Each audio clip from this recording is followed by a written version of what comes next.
Hello everyone and welcome to another episode of the McGonagall Boxing Podcast. We've got a lot to talk about this week, so we're going to get straight down to it. Joshua, Usyk, Fury, Wilder, Shakur Stevenson, you name it, we're doing it. So let's start straight away with the Joshua situation that's dominated this week's news. It looks like he's finally parting ways with Rob McCracken, which I can see why. I think it's about time in many ways. I think that performance against Usyk was tactically inept and totally unacceptable. He got dominated and very, very, very nearly stopped. And there's too many voices in his corner right now. So he either gets rid of all of them, the Flackies, the hangers-on, the Angel Fernandezes of this world, who are second trainers, who are putting different thoughts and tactics in Joshua's head and keeps with McCracken only, or he completely splits from all of them and goes his own way. It's bizarre at the moment why he's got so many, Part B, Part C trainers. It's almost like he doesn't believe and trust McCracken. I'm surprised that McCracken, as respected as he is, puts up with it. So, not good. But I can see him finding his parting ways. Now, he's been in the States, he's trained with Eddie Reynoso. I can't see Joshua going to Eddie Reynoso. I can't see him, with his pride and ego, being second fiddle to Canelo. And also you've got Andy Ruiz in that camp. Although he's done a lot from Reynoso, I'm not sure that's exactly what he needs either. He needs probably someone who's going to, turn him into a rough and tough brawler. Reynoso's far more technical than you think. And I think it's too late for Joshua in this point. He needs someone to, fight dirt down and dirty and rough and tough and use his physicality and go for the knockout. Be the killer he was in his early career when he was fighting the likes of Dillian Whyte, for the British title, snarling and looking for the knockout of every punch. That's why I think Virgil Hunter also, he's been with Hunter, will not be a good choice.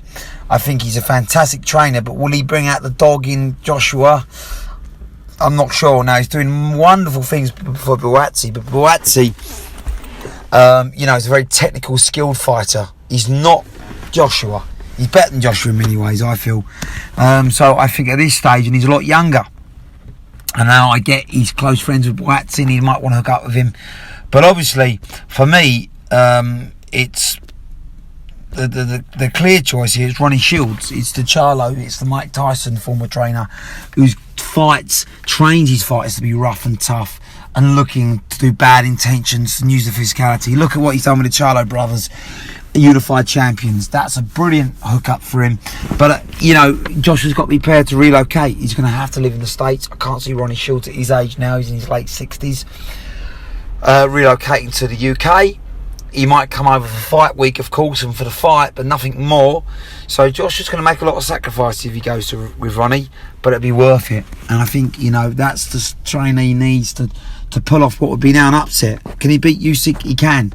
But he's not favourite to, and he needs to completely change his tactics, and he needs a big overhaul. So I like that Ronnie Shields hookup, if it's going to be confirmed. It probably will do in the next week or so.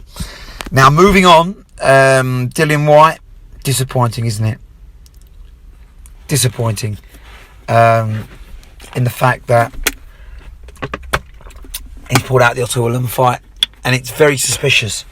Because he was trained like a demon in Portugal. He was saying all the far right things. I'm going to do this, I'm going to do that to Waller. I'm going to make a statement. And then he gets made mandatory 3 days before Fury Wilder. And what happens? 5 days later, he's got a shoulder injury.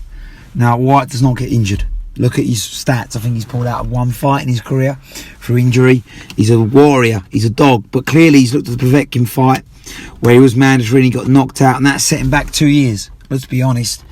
And he's probably thinking, well, if another lockdown comes or whatever, it's too risky. I'm getting to a stage now where I'm 34 years old. I can't keep doing that. I can't risk it again. So I get why he's done it. But for me, I think that's more than meets the eye of this injury. And I'm a bit